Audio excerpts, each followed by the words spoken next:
जिणमवीरम् अनन्तवर्णानदंसनसावम् भोक्ष्यामि नियमसारम् केवली श्रुत केवली नमो करो अनंत उत्कृष्ट दर्शन ज्ञान में जिन वीर को कहूँ नियम सार सुकेवली श्रुत केवली पर कथित को। श्री नियम सारजी नामक यह परम आध्यात्मिक ग्रंथ स्वाध्याय हेतु में विराजमान है। आज से 2000 वर्ष पहले इस महान पवित्र ग्रंथ की रचना आचार्य श्री कुंद देव द्वारा इसी पवित्र भूमि पर की गई और इसके टीकाकार पदम ब्रह्मधारी देव मुनिराज हैं। ग्रंथ का नाम नियम सार है। नियम से करने अपनी आत्मा में सम्यक दर्शन, सम्यक ज्ञान, सम्यक चारित्र रूपी निर्मल पर्याय, चित्र पर्याय, मोक्ष महारूपी पर्याय प्रकट करना। क्योंकि वह पर्याय स्वयं सुख स्वरूप है और अनंत सुख का कारण भी है। अनादि काल से हमारे आपके आत्मा में पर को अपना जानने वाली, पर को अपना मानने वाली, पर के साथ संबंध रखने वाली ऐसी मोह राग देश रूपी मलिन पर्याय, अपवित्र रूप पर्याय प्रकट है, जो स्वयं दुख स्वरूप है और अनंत दुख का कारण भी है। ऐसी मोह राग देश रूपी मलिन पर्याय का अपनी आत्मा में से उसका अभाव करना और सम्यक दर्शन ज्ञान चारित्र रूपी निर्मल पर्याय, पवित्र पर्याय, मोक्ष मार्ग रूपी पर्याय प्रकट करना। ऐसे कार्य की प्राप्ति जिनवाणी माता के माध्यम से अपने आत्मा के स्वरूप को पहचानना। अपनी जो आत्म वस्तु है वह परद्रव, प्रभाव और पर्याय से विभिन्न अखंड ज्ञान ज्योति स्वरूप है। ऐसे गायक प्रभु परमात्मा का माँ जिनवाणी माता के द्वारा परिचय करके तत्पश्चात शरीर रागादि ये कर्म कृत वस्तुएं हैं। इनका हमारे आत्मा के साथ में किसी प्रकार का कोई संबंध नहीं है। इस प्रकार सम्यक वेद ज्ञान पूर्वक शरीर रागादि का लक्ष्य छोड़ के अंतरोन्मुखी उपयोग के द्वारा अपने ज्ञायक प्रभु परमात्मा में अपनापन स्थापित करना, उसे ही निज रूप से जानना और उसमें ही अपनी वर्तमान पर्याय को मग्न कराना, उसे ही अनंत परमात्मा धर्म कहते हैं। उसकी चर्चा आचार्य भगवंतों ने, मुनिराजों ने एक एक गाथा, टीका और कलश के माध्यम से हमें अपने आत्मा के स्वरूप को समझाया है। यहाँ पर नियम सार जी ग्रंथ का 5वां अधिकार चल रहा है, जिसका नाम है परमार्थ प्रतिक्रमण अधिकार। परमार्थ प्रतिक्रमण किसे कहना कि सुवासुर भाव से भिन्न होकर अपना जो चेतनेश्वर भगवान आत्मा जो कि अनंत शक्तियों के भंडार वाला है, उसमें अपनी वर्तमान पर्याय को मग्न कराना, उसे ही वास्तव में परमार्थ प्रतिक्रमण कहते हैं। 88वें नंबर की गाथा आज अपन प्रारंभ कर रहे हैं, उसका पाठ कर लेते हैं। तज अगुप्ती भाव जो नित्य गुप्त गुप्ती में रहे, प्रतिक्रमण में इसीलिए प्रतिक्रमण कहते हैं उन्हें। यहाँ आचार्य कुंकुम देव बड़ी सुंदर बात यहाँ में समझाते हैं। तज अगुप्ती भाव जो, अगुप्ती भावना को तज देना चाहिए। अगुप्ती भाव कौन से हैं भाई साहब? अगुप्ती भाव जो अपने आत्मा में शुभाशुभ भाव की उत्पत्ति होती है, ऐसे समस्त भाव वे अगुप्ती भाव कहलाते हैं।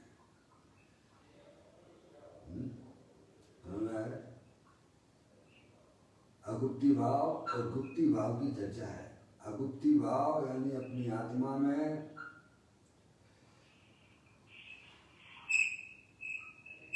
तन मन और वचन के लक्ष्य से जो शुभाशुभ भाव पर्याय में उत्पन्न होते हैं उन्हें अगुप्ती भाव कहते हैं।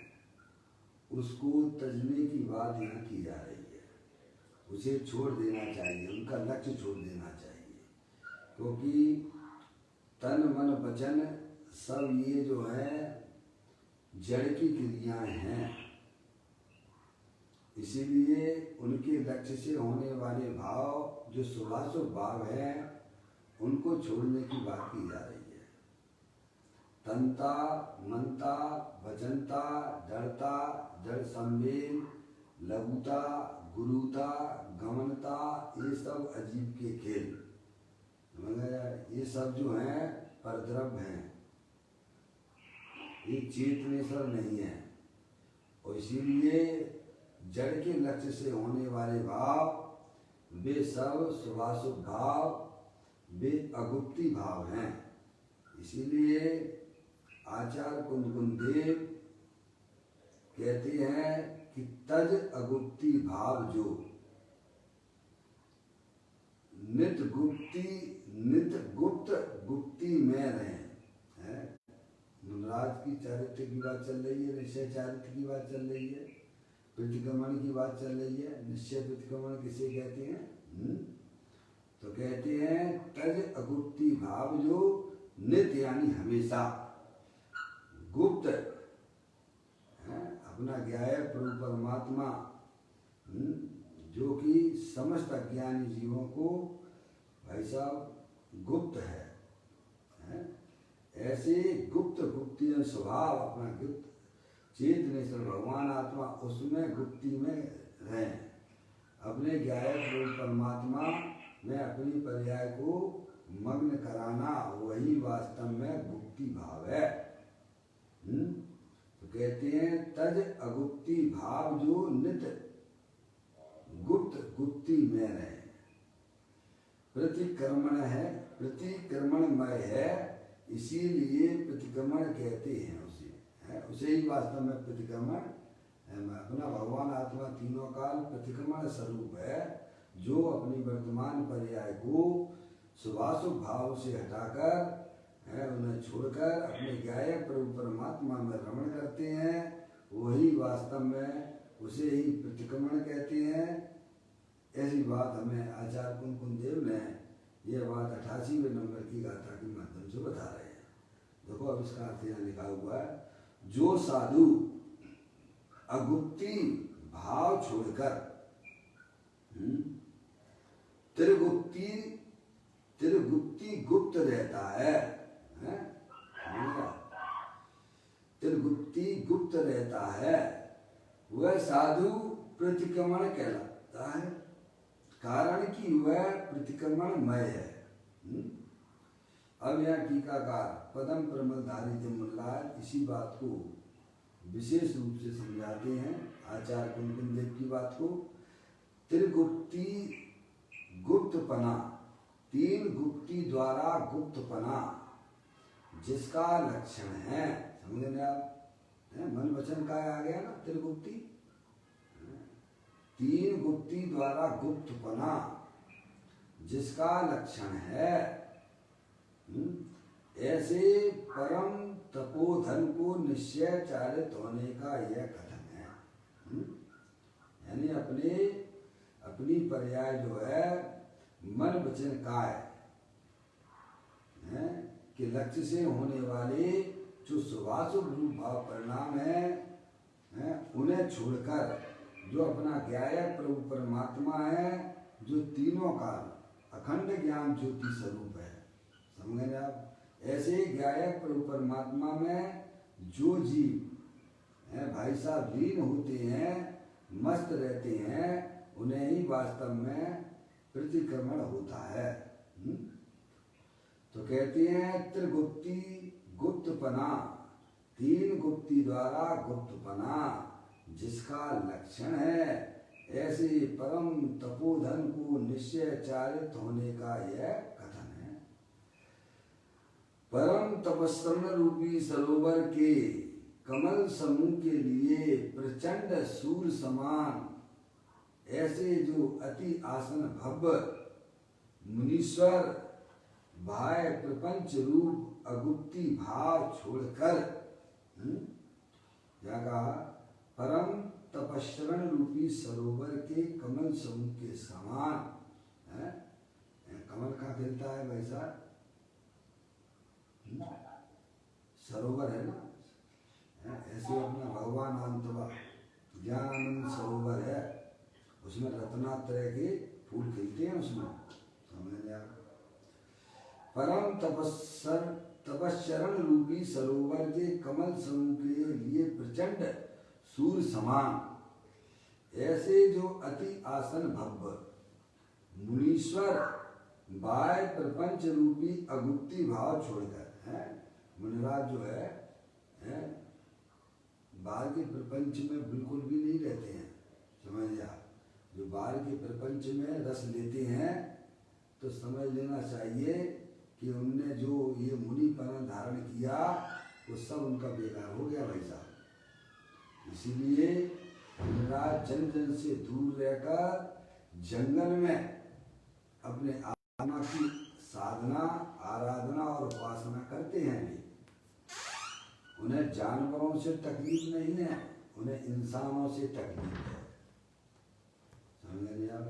इसीलिए वे समस्त प्रकार के जन जन से दूर रहकर अपना जो चेतनेश्वर भगवान आत्मा उसकी साधना उपासना आराधना करते हैं। वो जैसे परपंच लिखा है, बाह्य प्रपंच से अगुप्ती भाव छोड़कर त्रिगुप्ती गुप्त परम समाधि लक्षण से लक्षित अति अपूर्व आत्मा को जानती है। वे मुनीश्वर प्रतिक्रमण में परम संयमी होने से ही निश्चय प्रतिक्रमण स्वरूप है। ये तो पूज्य पाद स्वामी ने हमें यह बात समझाई, आचार्य कुलकुल जी की बात समझाई है। अब यहाँ पर उसी का स्पष्टीकरण पूज्य गुरुदेव जी करते हैं, उसको अपन पढ़ते हैं। नियम शादी चलना है तीसरा भाग देखिएगा। मन वचन काय के लक्ष्य से होने वाले शुभ अशुभ भाव अगुप्त भाव है, समझ लेंगे आप। मन वचन काय क्या है भाई साहब? चेतन है कि जड़ है? जड़ है तीनों। तंता मनता वचनता जड़ता जड़ संवेल लघुता गुरुता गमनता ये अजीब के खेल। क्या ये जड़ है? इसीलिए जड़ के लक्ष्य से होने वाले जो शुभाशुभ भाव है, जो पुण्य पाप के परिणाम है, उन्हें ज्ञानी जीव उनका लक्ष्य छोड़ देते हैं, क्योंकि वो अपनी वस्तु नहीं है। अपनी वस्तु तो चेतनेश्वर है भैया है। तो कहते हैं मन वचन काया के लक्ष्य से होने वाले शुभ अशुभ भाव अगुप्त भाव है। अगुप्त भाव लिया ना, समझ गए नहीं आप? जानने में आती है ना, हर समय भगवान आत्मा जानने वाला, अज्ञानी जीवों को अगुप्त गुप्त है। तो कहते हैं मन वचन काय के लक्ष्य से होने वाले शुभ अशुभ भाव अगुप्त भाव हैं। पंच महाव्रत के भाव अगुप्त भाव है। आगे शुभ भाव भी आ गया ना उसमें, समझ नहीं आप? शुभाशुभ भाव दोनों में शुभ भाव आ गया ना। तो 28 मूल गुण पालने का भाव जो कि शुभ भाव है, पर वह भी अगुप्त भाव है। अधर्म भाव, लोग गुरुदेव श्री कहते हैं अधर्म भाव है। सही बात है, धर्म कहाँ है उसमें? रत्नात्रय। धर्म तो रत्नात्रय को कहा है ना।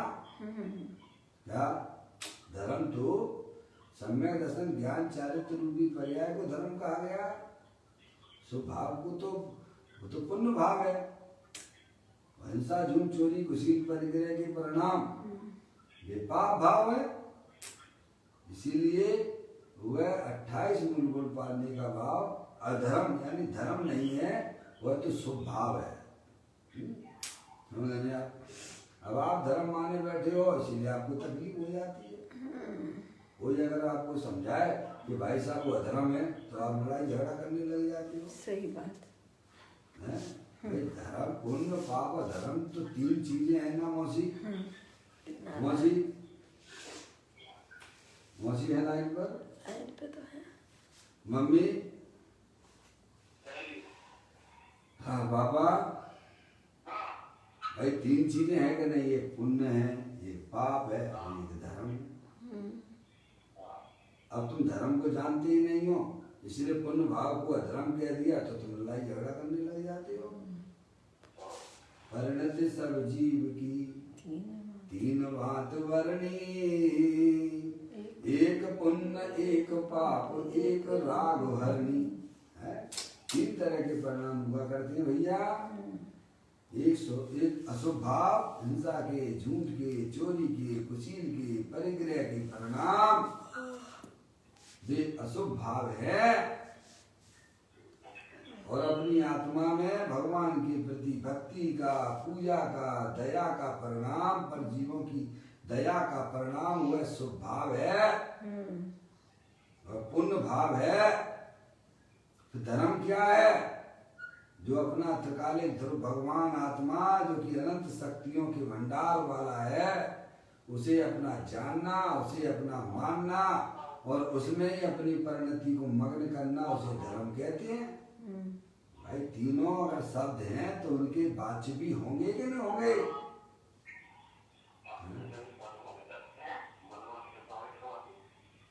क्या भाई देखो इसमें से फोन, हाँ ठीक है। मम्मी आ गई क्या? यहाँ यह बताया जा रहा है अगुप्ती भाव को छोड़कर जो पर्याय अपने गायक परमात्मा में रमण करती है वह गुप्त भाव है, वह प्रतिक्रमणमय है। प्रतिक्रमण की चर्चा चल रही है ना। तो गुरुदेव श्री हमें समझाते हैं मन वचन काय के लक्ष्य से होने वाले शुभाशुभ भाव अगुप्त भाव हैं। शुभाशुभ भाव, शुभ भाव पंच महाव्रत का भाव कौन सा भाव है भाई साहब? अशुभ भाव है। शुभ भाव है कि धर्म है? 3 चीजें हैं, आप पहचानिएगा। भाई हिंसा झूठ चोरी कुशील परिग्रह के परिणाम को भाई साहब अशुभ भाव कहते हैं। भगवान की पूजा है, भक्ति है, अनुव्रत है, महाव्रत है, ये सब शुभ भाव है। और अपनी आत्मा को अपना जानना, अपनी आत्मा को अपना मानना और अपनी आत्मा में ही मस्त रहना, इसी को अनंत परमात्मा धर्म कहते हैं। तो यहाँ जो कहा गया है पंच महाव्रत के भाव अगुप्त भाव हैं, अर्थात अधर्म भाव है। अब अधर्म शब्द कहने से व्यक्ति को बड़ा तकलीफ हो जाती है। समझ गए आप? अब वो इतना समझता ही नहीं। अब जैसे सीता जी हैं, सती, सती है ना, सती कोई महिला है, उसके लिए उसका पति ही पुरुष है, बाकी की सब अपुरुष हो गए। तो अपुरुष हो गए ना भाई साहब, हैं? अपुरुष कहो तो चलेगा, हैं? और उसको जो है उसको नपुंसक कहोगे तो नहीं चलेगा। अरे उसके लिए तो नपुंसक ही जैसी है ना। क्या कहा? नहीं आई मम्मी, भाई अपुरुष कह दो तो उसे ठीक लगता है, और नपुंसक कह दो और पूरे पुरुषों को तो उसे जरा अच्छा लगता नहीं है, हैं? समझ गए नहीं आप? ऐसे ही यहाँ शुभ भाव को है भाई साहब, है शुभ भाव को जो है पुण्य भाव कहो तो चलेगा, शुभ भाव पुण्य भाव है, समझ गए नहीं आप? उसे तो अधर्म कहोगे तो नहीं चलेगा, क्योंकि उसने उसमें धर्म की कल्पना कर रखी है ना, तो उसे चोट लगती है। वो समझता है अधर्म यानी पाप। क्या समझता है? अधर्म मतलब पाप समझता है। अरे पाप का परिणाम भी भाई साहब हिंसा, झूठ, चोरी, कुशीत, परिग्रह को कहते हैं, और स्वभाव है धर्म नहीं है, इस अपेक्षा से उसे अधर्म कहा गया। कहाँ दिक्कत आती है भाई? अज्ञानी जीव ना तो पुण्य समझते हैं, ना पाप समझते हैं, और ना धर्म समझते हैं। या एक को भी अगर यथार्थ ज्ञान कर ले तो भाई साहब तीनों समझ में आ जाती हैं। तो कहते हैं पंच महाव्रत के भाव अगुप्त भाव हैं, अधर्म भाव हैं, उनको छोड़कर अब उससे है भाई साहब, ये भी वास्तव में वैरमुखी तत्व है। समझे? जैसे पाप का परिणाम वैरमुखी तत्व है, और वह पुण्य का परिणाम भी पराश्रित भाव है। समझे ना? वह भी एक प्रकार से है भाई साहब, आचार्य भगवंतों ने ग्रंथ के अंदर है भाई साहब पुण्य को भी पाप कह दिया है। बताइए आप क्या तकलीफ हो रही है आपको? बेड़ी दो प्रकार की है, ऐसा उदाहरण भी दिया है, चाहे सोने की बेड़ी हो और चाहे लोहे की बेड़ी हो, दोनों हैं तो बंधन के कारण है। स्वतंत्रता तो उस पुरुष की है नहीं कहीं भी, चाहे वह लोहे की बेड़ी से बना हो और चाहे वह सोने की बेड़ी से बना हो, दोनों में ही उसको परतंत्रता है नहीं? ऐसे ही चाहे भाई साहब अशुभ भाव हो और चाहे शुभ भाव हो, दोनों ही कर्म बंध के कारण है। समझना? इसीलिए ज्ञानी कहते हैं वह भी वास्तव में शुभ भाव अधर्म है, दोनों पराश्रित भाव है, उसमें कोई धर्म की भाई साहब उसमें धर्म की बिल्कुल भी गंध नहीं है। इसीलिए अगुप्ती भाव कह दिया, इसीलिए उसको छोड़ो। क्या करना? समस्त प्रकार से वैर मुक्ता छोड़ दीजिएगा। समझ गए आप?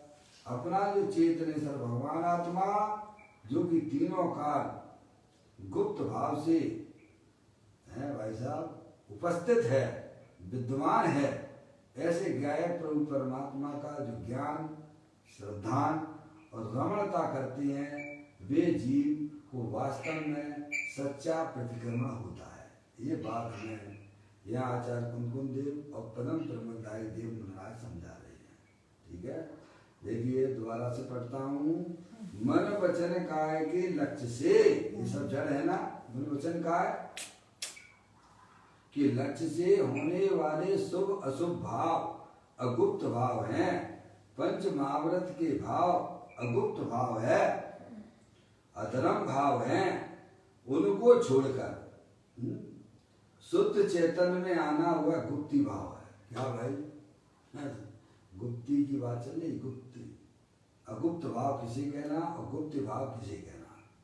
जो पर्याय शरीर राग आदि को अपना जान रही है, मान रही है और उसका लक्ष्य किए हुए है, उसे कहते अगुप्ती भाव। जो पर्याय अगुप्त भाव का लक्ष्य छोड़ के अपना जो चेतनेश्वर भगवान आत्मा जो तीनों काल गुप्त रूप से विद्यमान है, उसका ज्ञान, उसका श्रद्धान और उसमें ही अपनी वर्तमान पर्याय को मग्न कराना, उसे ही गुप्ती भाव कहते हैं। ये चर्चा यहाँ पर आपको 88वें नंबर की गाथा के माध्यम से बताई जा रही है। कहते हैं अधर्म भाव है, शुभ भाव है, उनको छोड़कर शुद्ध चैतन्य में आना। काय में आना? शुद्ध चैतन्य। अपना भगवान आत्मा शुद्ध चैतन्य स्वरूप है, बाल ब्रह्मचारी है, जिसने आज तक कभी किसी भी परद्रव्य को छुआ तक नहीं है, शरीर को छुआ नहीं है। समझ रहे आप? इतना बाल ब्रह्मचारी है वह कि रागादिक परिणतियों को भी नहीं छूता है। मौसी बाल ब्रह्मचारियों की तो बहुत महिमा आती है ना, है ना? अपना भगवान आत्मा शुद्ध चैतन्य रूप से विद्यमान, अनादि अनंत बाल ब्रह्मचारी है, जिसने पर का कभी सहयोग किया ही नहीं, पर का कभी स्पर्श तक नहीं किया है। ऐसे ज्ञायक प्रभु परमात्मा शुद्ध चैतन्य में आना, यानी पर्याय का झुकाव, अपने ज्ञायक प्रभु परमात्मा का होना, उसी को आचार्य भगवंत गुप्ती भाव कहते हैं। तो समझ में आया? किसका आश्रय लेना? अपने ज्ञायक प्रभु परमात्मा का आश्रय लेना। ये जिंदगी है, ये जिंदगी है, वास्तविक जिंदगी है। शरीर और मन वचन काय के भरोसे पड़े रहना, वह तो भाई साहब मरण है। भाव मरण ये भाव कर्म सदियों से करता आया है। अब तू जनवाणी माता के द्वारा सच्चा ज्ञान कर। ये शरीर मन वचन काया ये सब जड़ रूप हैं, और तुम चेतने सर्वस्तु हो। उसमें अपनापन स्थापित करो, उसे निज रूप से जानो, और उसमें ही अपनी वर्तमान पर्याय को मग्न कराओ भाई साहब। तब संसार का चक्र टूटेगा आपका। समझेंगे आप? ये वीरों का काम है, ये महावीर का धर्म है। ये इंद्रियों के गुलाम वालों का धर्म नहीं है, इंद्रियों को जीतने वालों का धर्म है। ये जितेंद्रिय है ना, जितेंद्रिय परमात्मा, जिन्होंने इंद्रियों को जीता। कैसे जीता प्रभु? मुझे भी बता तो रहे हैं भाई, निज बल के द्वारा। कैसे जीता? अरे भाई सम्यक वेद ज्ञान उत्पन्न कर लीजिए। मैं तो चेतनेश्वर भगवान आत्मा हूँ। ये शरीर और रागादि के सब कर्मकृत वस्तुएं हैं, इनका हमारे आत्मा के साथ में कोई संबंध नहीं है। ऐसा ज्ञान और ऐसा निर्णय जिस जीव की पर्याय में होता है भाई साहब, वह इंद्रियों को जीत लेता है और वह पर्याय में जितेंद्रिय पना प्रकट कर लेता है। कहते हैं शुद्ध चैतन्य में आने वाली पर्याय हुआ करती है। शुद्ध चेतन मेरा घर है, अनंत गुणों वाला मेरा घर है। पर द्रव पर भाव पर्याय से विभिन्न अखंड ज्ञान ज्योति स्वरूप वह द्रव्य वस्तु है, और पर्याय उसका आश्रय लेती है, वही वास्तव में गुप्ती भाव कहलाता है। बराबर? जो अज्ञानी जीवों को चैतन्य वस्तु भाई साहब अगुप्त हो रही थी, उसे ज्ञानियों ने अपनी पर्याय में गुप्त कर लिया है। समझ में आया? अब प्रकट को प्रकट कर लिया है, उसे ही कहते गुप्ती भाव। ये कला सीख जाओ भाई साहब, बाकी तो सब तुम्हारी मिथ्या बलाएं हैं, संसार में रुलाने वाली हैं। समझ में आया? कहते हैं शुद्ध चैतन्य में आना वह गुप्ती भाव है, वह धर्म भाव है। स्वभाव में से बाहर निकलना वह संसार भाव है। क्या है? अपने ज्ञायक प्रभु परमात्मा से भाई साहब अपनी पर्याय को है भाई साहब, पर की तरफ लक्ष्य करते रहना, वह तो निरंतर संसार भाव है। संसार यानी क्या? वर्तमान में दुखी रहना और अपना 4 गति 84 लाख योनियों में परिभ्रमण करते रहना, यही है। और क्या संसार में है? मोक्ष मार्ग में तो आनंद कंद करते हैं भाई साहब, क्योंकि अपना क्या है? प्रभु परमात्मा आनंद स्वरूप है, सुख शांति का भंडार है। सुख शांत रस से लवालवे, ज्ञान सागर आत्मा, बेभ्रम की चादर हटा, सर्वांग पर घट आत्मा। हे बाबू जन सलोक के सब एक साथ नाइए, इसे ही अपनाइए, इसमें ही मग्न हो जाइए। बोलिए भाई साहब, सुख शांति चाहिए पापा तो कहाँ जाओगे? चाहिए कि नहीं चाहिए? सबको चाहिए है, पर जाते वे हैं भाई साहब जिन्हें अपनी पर्याय में अनंत सुख अनंत आनंद चाहिए, वे जीव उस आत्मा के पास जाते हैं। जिन्हें संसार में रुलना है, पंच इंद्रिय के विषयों के पीछे भागना है, तो भागते रहिए आप, उसमें आत्मा का सुख नहीं है। जेते रोवन में जीव अनंत, सुख चाहे दुख ते भयवंत। सभी जीव, संसारी जीव, चाहे 1 इंद्री 2 इंद्री 3 इंद्री 4 इंद्री, संगी असंगी जीव, सब जीव अपनी पर्याय में दुख नहीं चाहते हैं, सुख चाहते हैं, लेकिन उपाय उल्टा करते हैं, इसीलिए उनकी पर्याय में सुख की प्राप्ति नहीं होती है। विपरीत पुरुषार्थ से भाई साहब आत्मा में आनंद की प्राप्ति नहीं होती है। सम्यक पुरुषार्थ लगाइए।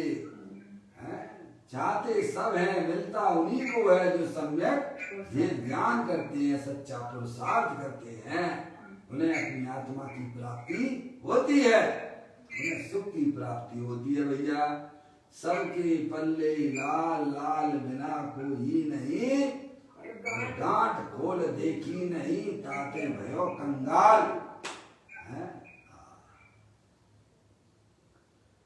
तो कहते हैं शुद्ध चैतन्य में आना वह गुप्ति भाव है, वह धर्म भाव है।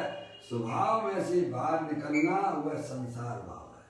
स्वभाव में से बाहर यानी अपनी पर्याय, अपने ज्ञायक परमात्मा का लक्ष्य छोड़ दिया भाई साहब, तो संसार भाव यानी मोह राग देश की उत्पत्ति है। समझ में आया? और वह दुख रूप है और वह अनंत संसार का कारण होती है। कहते हैं स्वभाव में से बाहर निकलना वह संसार भाव है। जो अपने स्वभाव में गुप्त रहता है, अपना चेत नहीं सर भगवान आत्मा, अखंड ज्ञान ज्योति स्वरूप, अनंत शक्तियों के भंडार वाला, अनंत गुणों का गोडाउन, अनंत शक्तियों का संग्रहालय, अपना ज्ञायक प्रभु परमात्मा, उसे छोड़कर पर द्रव प्रभाव का लक्ष्य करता है, वह संसार मार्ग है। वो पर परिणति पर भाव में रखता, आत्म तत्व में भूलाए, सहजानंदी रूप तुम्हारा जग सारा बेगाना रे। अपने घर को देख बाबुरे, जहाँ सुख का खजाना रे। क्यों पर में सुख खो जाए, क्यों पर का दीवाना। दीवाने बनो भाई साहब, अनंत काल हो गया, पर के दीवाने बनने से क्या मिला? आत्मा की पर्याय में दुख मिला। और उस दुख को विलय प्राप्त कराना हो तो अपनी चेतने से भगवान आत्मा के दीवाने बनो। स्वभाव में से बाहर निकलना वह संसार भाव है। जो अपने स्वभाव में गुप्त रहता है, ऐसे परम तप रूपी लक्ष्मी के स्वामी मुनि को निश्चय चारित होने का यहाँ कथन है। ये गाथा में ये बात बताई जा रही है। चलिए आगे और पढ़ते हैं।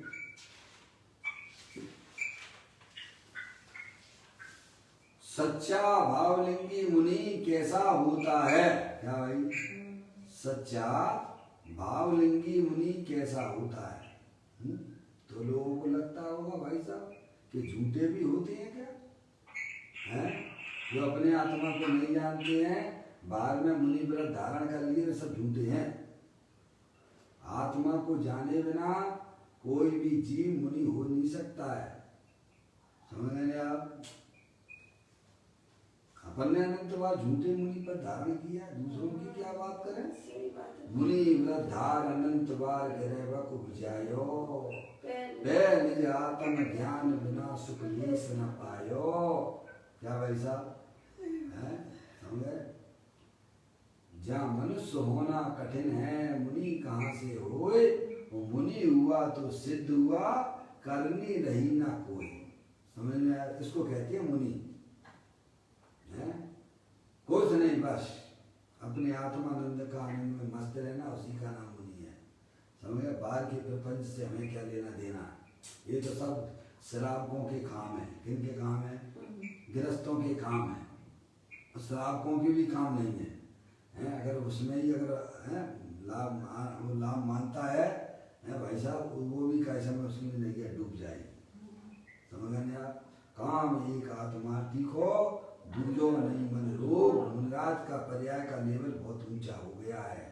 समझ में आया भाई साहब? तो कहते हैं सच्चा भावलिंगी मुनि कैसा होता है, उसकी बात कहते हैं। सम्यक दर्शन सहित अंतरदशा में झूलते मुनि। क्या आ गया ना? सम्यक दर्शन सहित अंतरदशा में झूलते मुनि। क्या अपने क्या है? प्रभु परमात्मा में श्रवण करते हैं, वहाँ झूलती है उनकी पर्याय। और हमारी पर्याय कहाँ झूल रही है?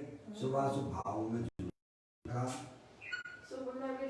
कब से झूल रहे हो मौसी? कब से झूल रही हो शुभाशुभ भाव में?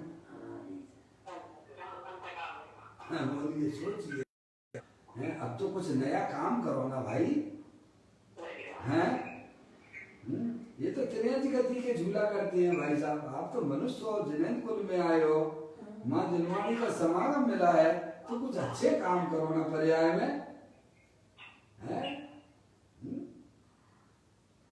अनादि काल हो गया, अनंत काल हमारा आत्मा में शुभाशुभ भाव अपना डेरा डाले हुए है। ज्ञानियों ने भाई साहब सम्यक वेद ज्ञान के द्वारा है भाई साहब उसको तोड़ मरोड़ के फेंक दिया, उठा के।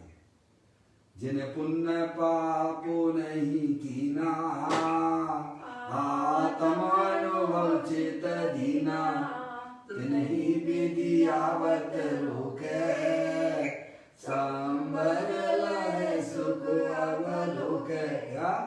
ये काम कर लीजिए बस। काम एक आत्मार्थी को, दूजो नहीं मन रोग। इस पर्याय में तो बस एक अपने आत्मा का काम करके निकलने की बात है।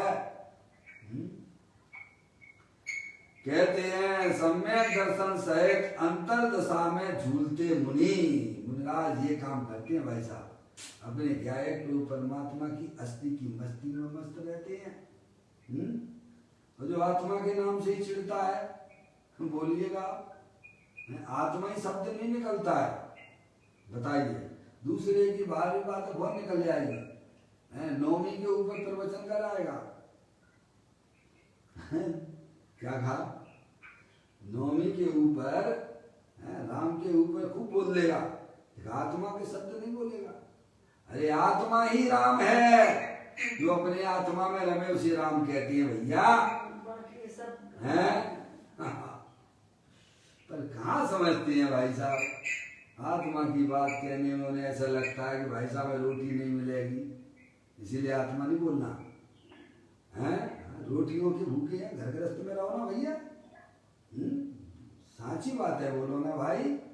तुम आत्मा हो, जेल नहीं देखने वाले हो भाई, सदा काल जानते रहते हो। सीते ही को आत्मा कहते हैं ना।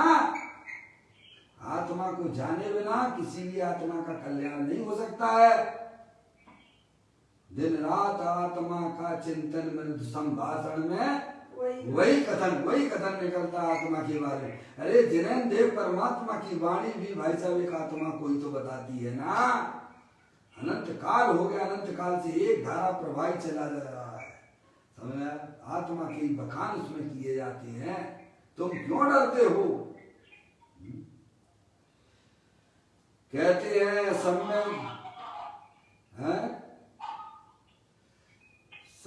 दर्शन सहित अंतरदशा में झूलते मुनि। थोड़ा किसी ने वॉल्यूम खोल लिया भाई, माइक अपना बंद कर लिए, जिनने भी खोल लिया है, जिसने भी माइक खोल लिया है वह माइक बंद कर लीजिए, अपने यहाँ का म्यूट कर लीजिए। सब लोग म्यूट कर लो भाई एक बार, नहीं हमें सारे फोन काटना पड़ जाएंगे। प्रतिध्वनि आ रही है यहाँ पर। अरे म्यूट कर लीजिए सभी लोग।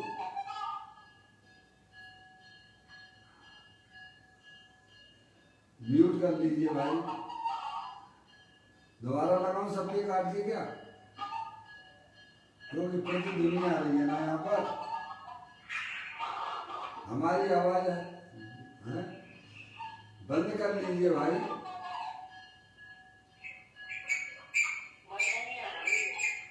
बंद नहीं हो रहा है, आवाज नहीं आ रही, बंद कर दे क्या? अभी नहीं बोले बताओ, हमारी हमारे यहाँ से आवाज नहीं आ रही। जिनके भी यहाँ पे सभी लोग म्यूट कर लीजिए। अब देखो अब सही है, हैं? ऐसा मत किया करो बीच बीच में भाई, है ना? देखिएगा। चलिए अब अपनी बात पे आते हैं। अनादि काल से हमारी आत्मा शुभाशुभ भाव में झूल रही है, और मुनराज की पर्याय अपने चैतन्य स्वरूपी भगवान आत्मा में झूलती रहती है। यही तो काम करने लायक है, समझ में आया भाई साहब? तो कहते हैं सम्यक दर्शन सहित बिना कोई भी जीव मुनि हो नहीं सकता है। होता है तो वह नकली है, समझ गए नहीं आप? वो सही नहीं है। पहले हो भाव से नग्न, और फिर हो द्रव्य से नग्न, और फिर होता है भावलिंग। तीन बातें हैं। क्या भाव से नग्न का मतलब ये है कि एक परमाणु मात्र भी मेरा नहीं है। मेरा तो एकमात्र चेतनेश्वर भगवान आत्मा है, जिसे आचार्य कुलकुंद देव ने 38वें नंबर की गाथा समय सार में कहा है। मैं एक शुद्ध सदा आरूपी ज्ञान द्रव्य यथार्थ से, कुछ अन्य वो मेरा नहीं, परमाणु मात्र नहीं। अरे ऐसा सम्यक दृष्टि जीव पहले होता है, पहले भाव से नग्न होता है, फिर शनै अपनी आत्मा की साधना आराधना करता हुआ, उपासना करता हुआ, अंदर में रागादिक परिणतियों को गलाता हुआ, और स्वभाव को पर्याय में और विशेष प्रकट करता हुआ, भाई साहब तब उसकी इच्छा भाई साहब मुनि बनने की हो जाती है, हैं? अब वह घर के खटपट भी उसे अच्छे लगते नहीं है, तब वह जीव जाके मुनि अवस्था धारण करता है। पहले द्रवलिंग होता है, समझ गए आप? फिर बाद में वह ध्यान में बैठता है तो भावलिंग होता है, फिर वही द्रवलिंग वास्तविक सच्चा हो जाता है। ये है क्रम, समझ में आया? इसीलिए कहा पहले सम्यक दर्शन सहित। कहते हैं सम्यक दर्शन सहित अंतर दशा में झूलते मुनि। समझ गए आप? अपने गायक प्रभु परमात्मा की अस्थि की मस्ती में मस्त रहते हैं, उन्हें ही वास्तव में मुनि कहते हैं। क्षण में अप्रमत्त दशा, क्षण में अप्रमत्त दशा और क्षण में प्रमत्त दशा होती है। समझ गए आप? पर्याय में है ना, जैसे छठवें गाथा में कहा प्रमत्त अप्रमत्त नहीं मैं एक गायक। यानी पहले गुण स्थान से छठवें गुण स्थान को बोलते हैं प्रमत्त दशा, और 7वें से 14वें गुण स्थान को बोलते हैं भाई साहब अप्रमत्त दशा। और ये जो है ये आत्मा की पर्याय में दोनों दशाएं हो जाती हैं। समझ गए आप? तो कहते हैं क्षण में अप्रमत्त दशा और क्षण में प्रमत्त दशा में होते हैं। 6वें 7वें गुण स्थान में है, समझ गए? ऐसी उनकी पर्याय का स्वरूप हो जाता है। समझ गए आप? अपने में ज्ञान बल से परिणमते, कैसे? अपने में ज्ञान बल से परिणमते हुए ज्ञान के बल द्वारा यह शास्त्र तथा टीका लिखी गई है। समझ रहे? क्या करते हैं मुला? अपने गायक प्रभु परमात्मा का आश्रय लेते हुए अपने आत्मा के आनंद में अपनी पर्याय को डुबोते हुए शास्त्र की रचना हुई है। समझ रहे आप? शास्त्र देख देख के नहीं होती है, अपने आत्मा को देख देख के शास्त्र रचे जाते हैं। क्या? जितने भी शास्त्र की रचना हुई है सब मुनिराज अपने गायक प्रभु परमात्मा की अस्थि की मस्ती में मस्त रहते हुए शास्त्र की रचना करते हैं। समझ में आप? क्योंकि अभी उनकी पर्याय में शुभ भाव किंचित विद्वान है। मुनिराज के तो दो ही काम है, ध्यान और ज्ञान। समझ गए आप? अपने में ज्ञान बल से गायक प्रभु परमात्मा के आश्रय से परिणमते हुए ज्ञान बल द्वारा यह शास्त्र तथा टीका लिखी गई है। समझ गए आप? मुनिराज धर्म के स्तंभ होते हैं। जैसे मकान बनाने के लिए आपको खम्भों की आवश्यकता होती है कि नहीं होती है, फाउंडेशन की जरूरत होती है कि नहीं होती है, हैं? समझे ना? वे ऐसे ही वे मुनिराज वे धर्म के स्तंभ हैं। समझ गए ना आप? उनके द्वारा भाई साहब धर्म की प्रभावना हुआ करती है। मुनिराज धर्म के स्तंभ होते हैं, वीतरागी धर्म को टिकाए रखने में वज्र के समान होते हैं। क्या? दुनिया कुछ भी कहे भाई साहब, वे जैसा वस्तु स्वरूप है वैसा ही समस्त जगत के जीवों को बताते हैं और स्वयं उस वस्तु स्वरूप का आश्रय लिए हुए हैं। वीतरागी धर्म को टिकाए रखने में वज्र के समान होते हैं। स्वानुभव के अमृत रस में कलम को डुबाते डुबाते आत्मा की मस्ती में इन शास्त्रों की रचना हो गई है। क्या?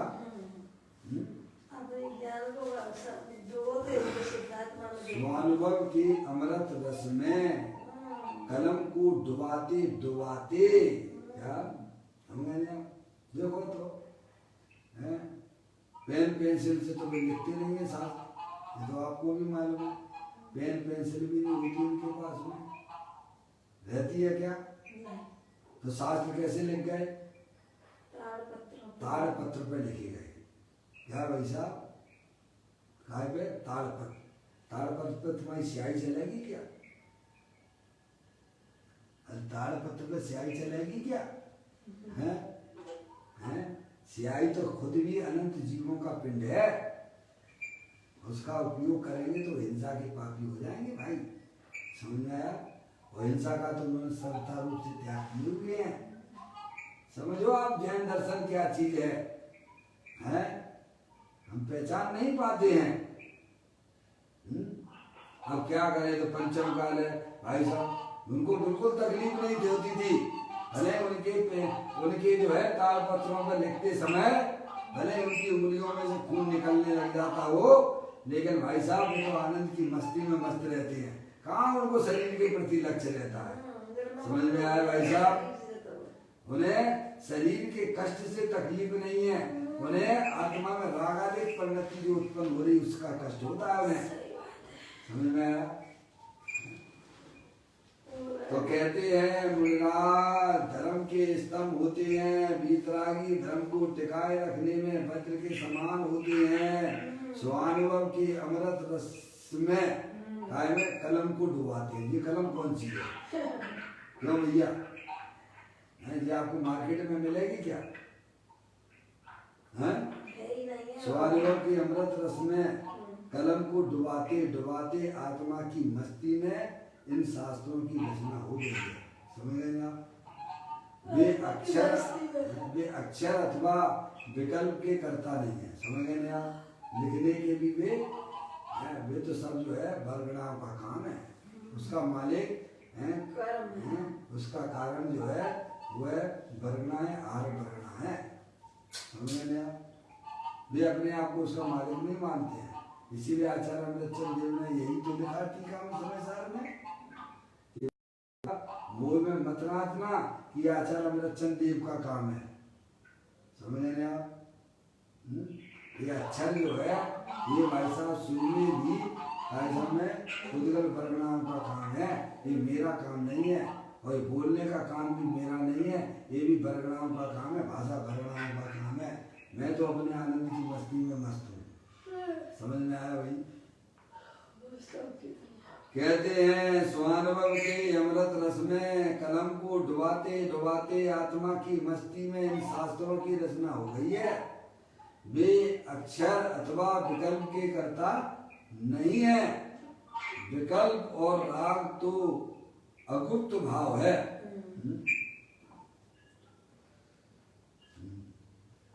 अगुप्त भाव है।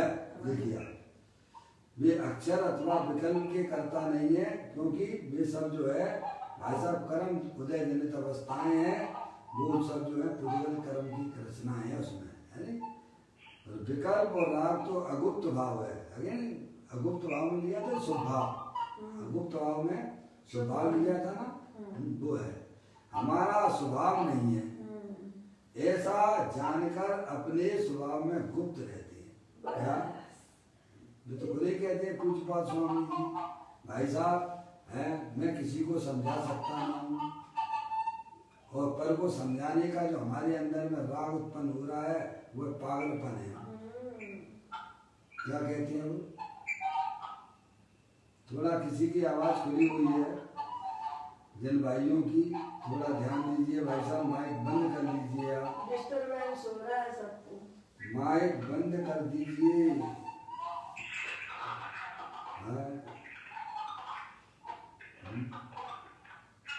मैं बोलता हूँ ध्वनि आती है, आप पूरी तरह से उसे बंद कर दीजिए भाई। अपने सारे मोबाइल सभी लोग म्यूट कर दीजिए भाई।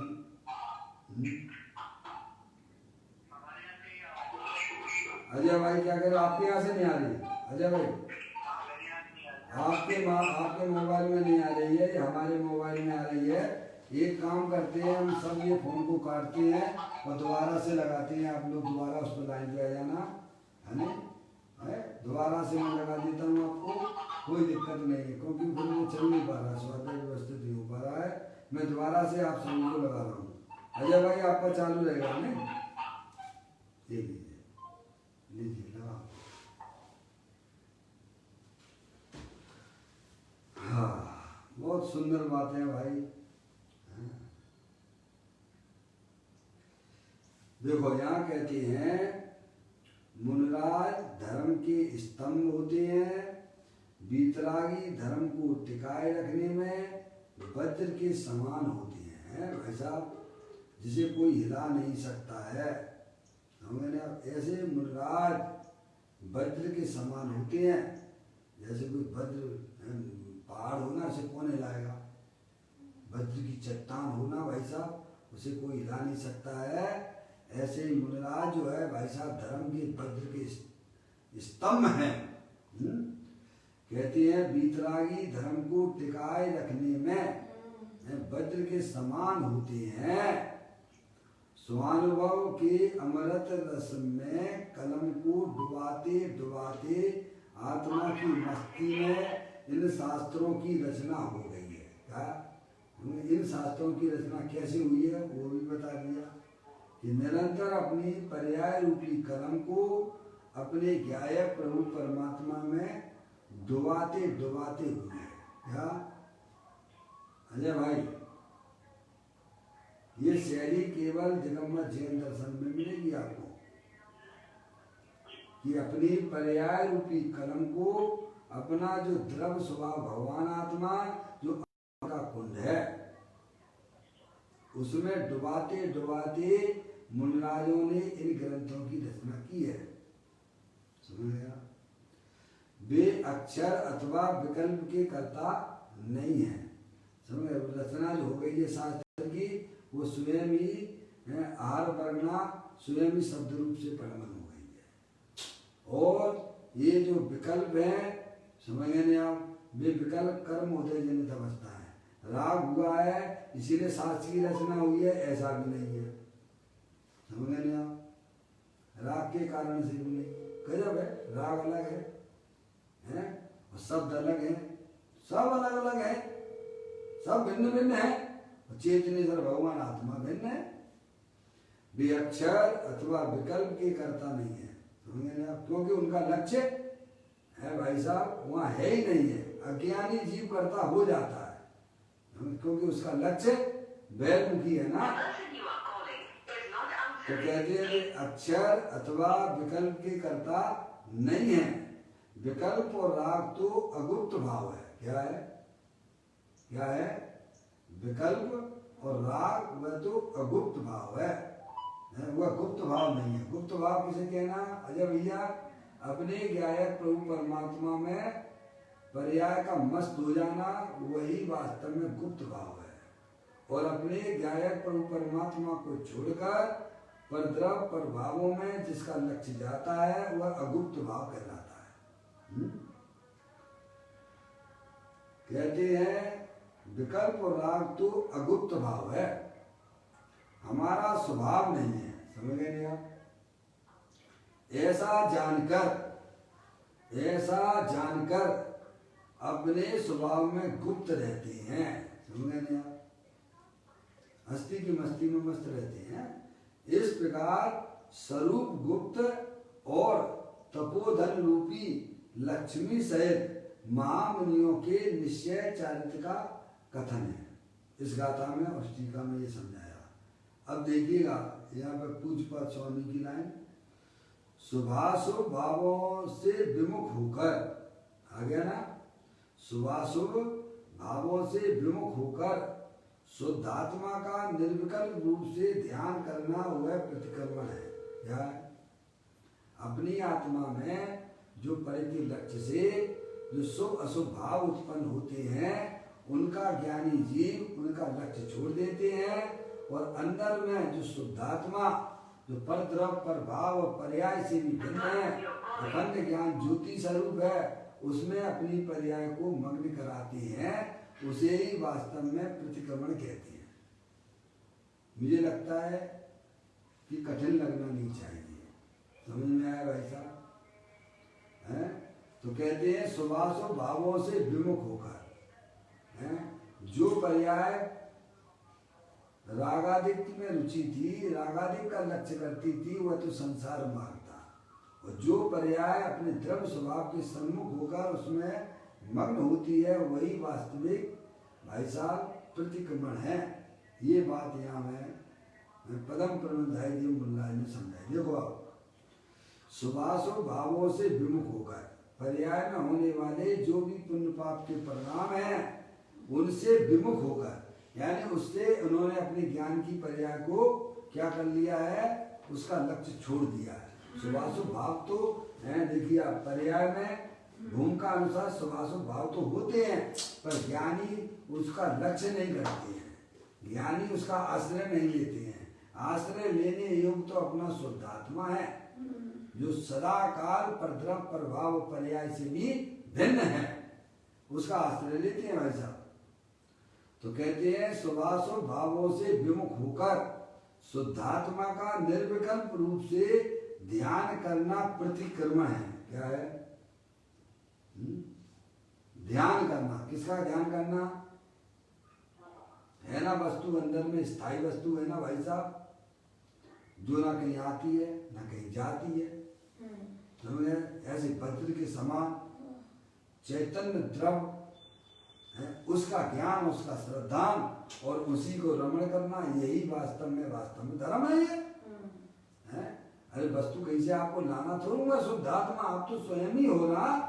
कहाँ आते जाते हो? बोलो आपके पर्याय में भाई साहब देखिए, संयोग में शरीर है बना रहे हैं। ऐसे घर में तो बहुत सारे कीटाणु रहते हैं, तो आपको कोई तकलीफ है? छोटे छोटे जीव भी बहुत सारे अनंत हैं आपके यहाँ पे, आपको पता नहीं है? क्या कहा? आपके घर में भाई साहब कितने जीव हैं? कितने जीव हैं भैया? ये भैया अपने घर में कितने जीव हैं? हाँ जय भाई, हमारे 4। बाकी के कीड़े मकोड़े नहीं है वहां पे? अजय भाई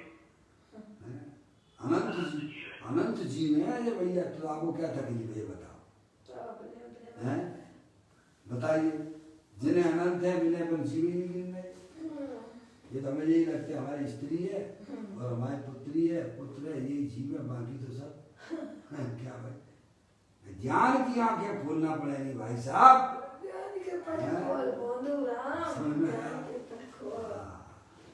समझ गए? तो क्या तकलीफ है? अरे मच्छर रहते हैं घर में, हैं भाई साहब, हैं चींटियां रहती हैं, तो आपको कोई तकलीफ है क्या?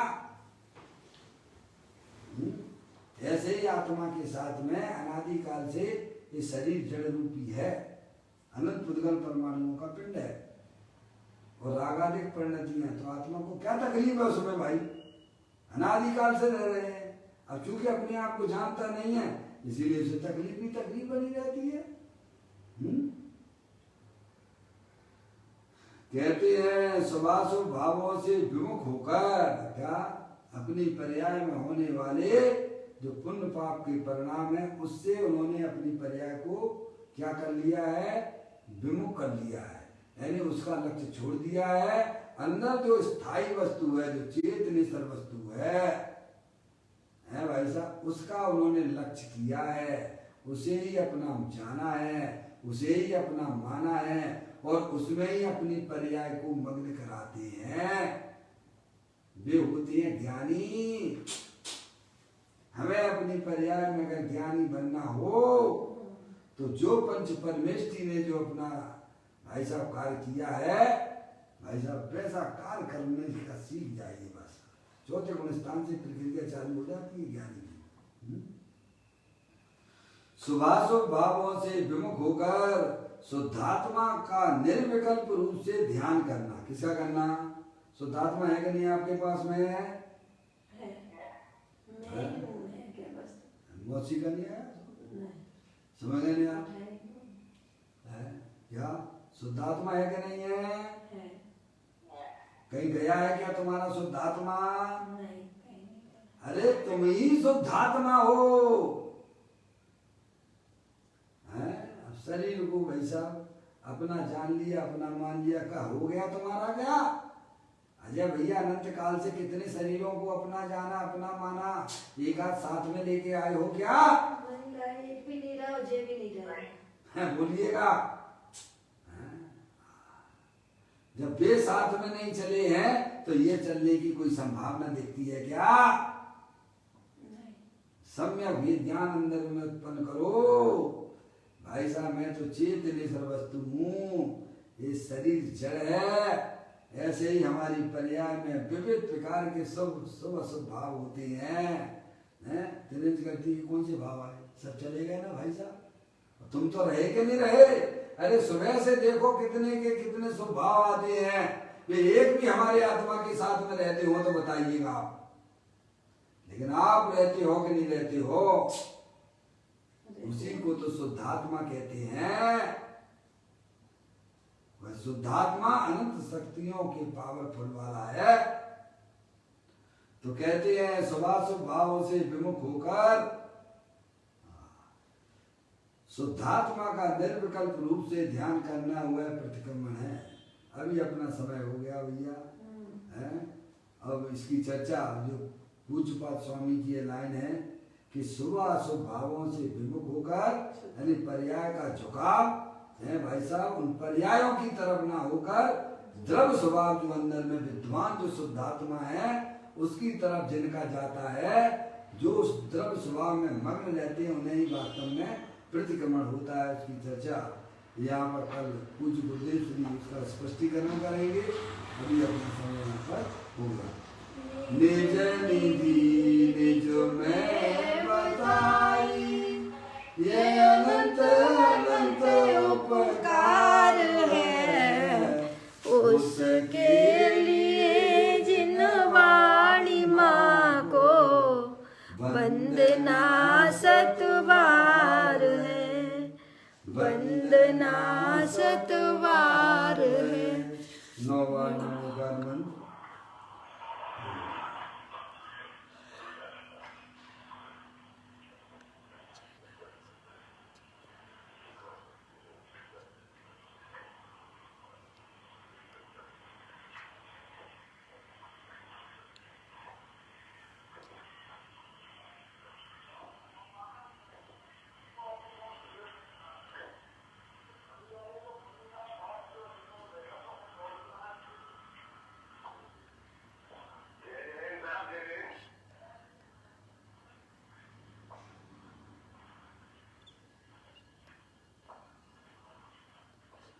बोलो द्वादशांग निर्वाणी माता की जय।